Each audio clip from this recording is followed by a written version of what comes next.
everyone, and welcome back to another episode of Cinema Circle, the show where we talk and do movie reviews of all your favorite releases coming out of Hollywood. The show that is for the fans, by the fans. I'm your host for today, Mr. Scenario Shaquille VonJevy, and joining me, as usual, is the lovely Kiki SB.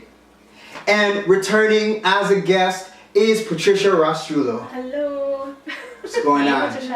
Yeah, thanks for having me back. No problem. Okay, so the movie that we are about to review is Now You See Me 2. Kiki, tell us a little bit about Now You See Me. Okay. An FBI agent and an Interpol detective track a team of illusionists who pull off bank heists during their performances and reward their audiences with the money. Alright, so Pretty straightforward. straightforward. It's coming off of Now You See Me 1. I do not think that it needed a sequel, the first one, but they gave it to us. Well. It did well, and it was a good movie, Yeah. and they gave it to us, so we got it. So we're gonna do our regular format. So let's start off with the good of this movie. Okay. I like to see the same cast return, and I like that they added a couple more people to the cast. Sanaa Lathan. Yeah, Sanaa Lathan, I like It's such a that. sweet. Yeah, so I like that.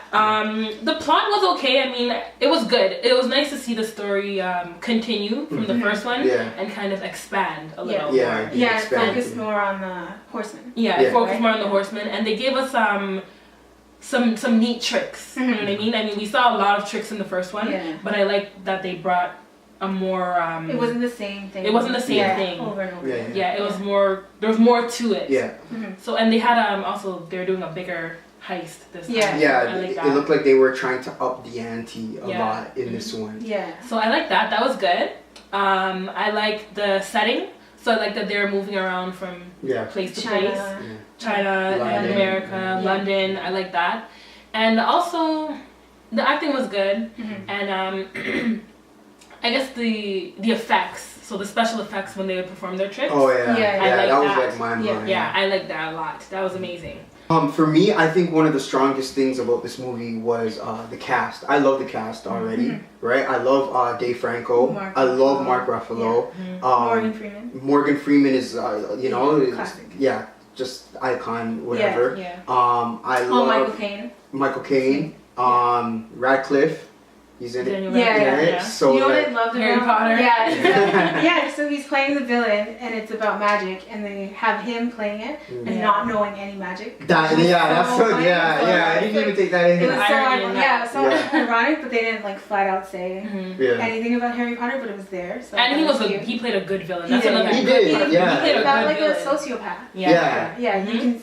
Like I liked him better in this movie than I liked Jesse Eisenberg in Batman vs Superman. I believed him more. He was more believable. But I like Jesse in this role. In this role more than him playing Lex Luthor. Yeah, because he was even cocky a little in this movie, but it wasn't overdone. Like Superman was, but this one was, I think, perfect. I thought the cast really meshed well together, and the addition of Lizzie Kaplan. The girl. She was pretty cool, and she brought a lot of humor. Humor to it. But that's just her. It was nice to see. It was very it wasn't corny. And it was very natural, and it was very it flowed. It flowed. They had it was the chemistry that she had with the other actors, and it flowed into each scene nicely. And that's what, like, even her mannerisms when she was doing some of her tricks and stuff like that. Like, that's I think what as an actress, she's underrated.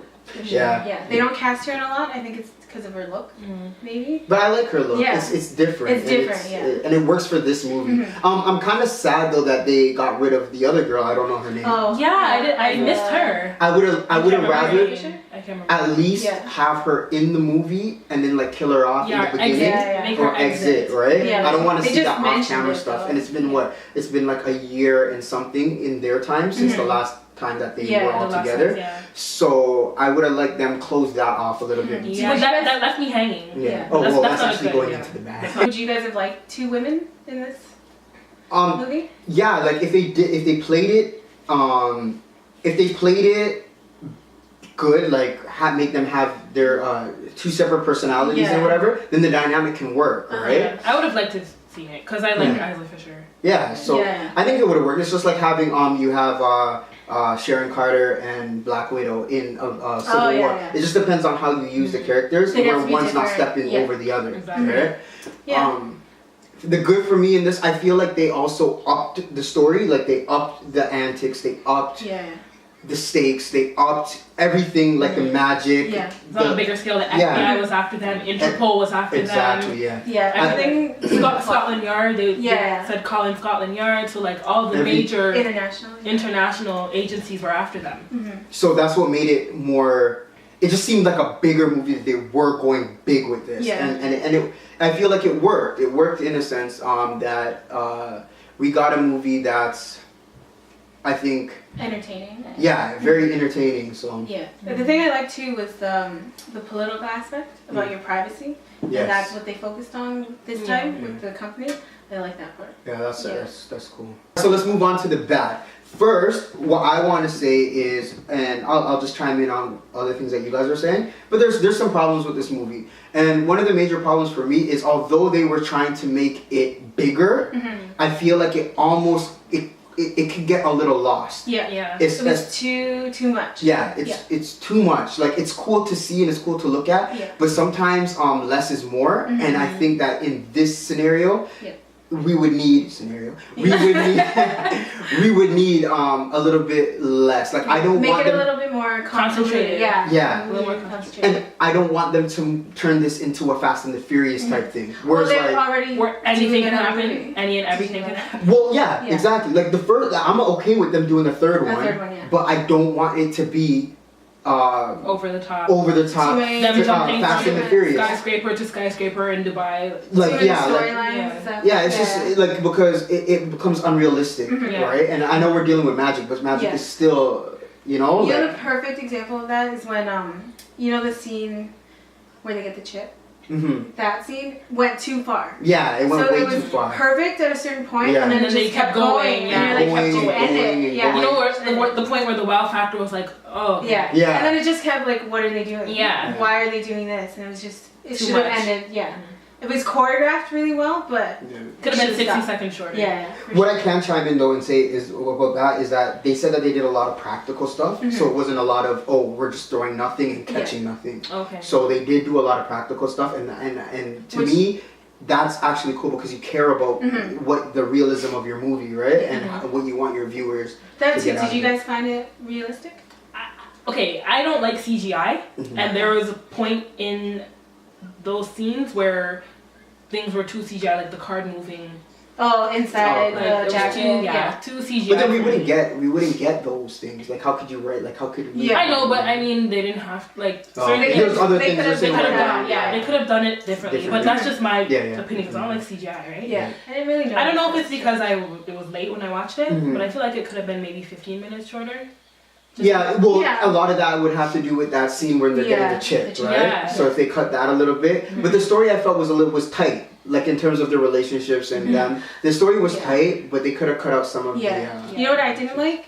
The twin thing. Thank you for bringing that up. I hate. Oh my god, I hated that. It was so kitschy and it wasn't believable.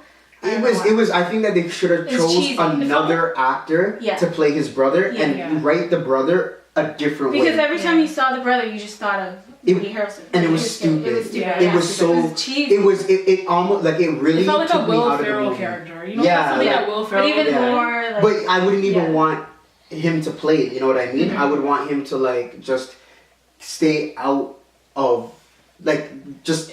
The character, either cut the character or make the character completely different because we already had enough humor with Lizzie Kaplan. Right. Yeah. We already had enough humor with Dave her Franco. and Dave Franco, and that's the type of humor that we need. We don't need this. That's what I mean. Like they're going big. They went too far. They're going too big. Yeah. And they need to just bring it back down a little. They could have done without him. Oh yeah. They didn't need him at all. They didn't need him. They didn't need him. They just used it for the story with Woody Harrelson's character, but.